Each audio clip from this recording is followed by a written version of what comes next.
Saudi Arabia has doubled its Russian oil imports. This comes as Joe Biden visits the kingdom. The world's largest oil exporter increased imports during the second quarter to meet summer cooling demand and free up the kingdom's own crude for export.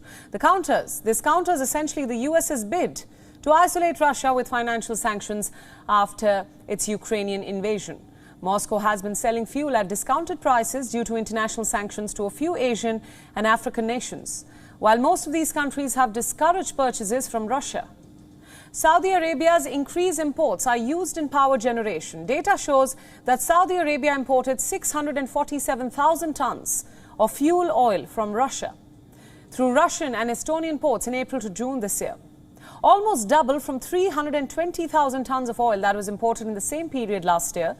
Saudi Arabia imports Russian fuel oil to reduce its need to refine crude and cut the amount of oil that is needed to burn for power. That allows the kingdom to save unrefined crude to sell on international markets at higher prices.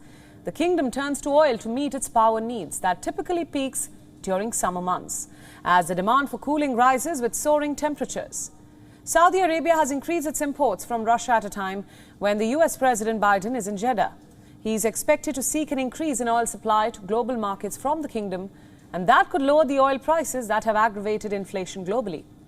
However, there is little spare capacity to increase production in the short term, as Saudi Arabia has maintained its cooperation with Russia in the alliance of global producers known as the OPEC+. The two are the de facto leaders of respectively OPEC and non-OPEC producers in that grouping.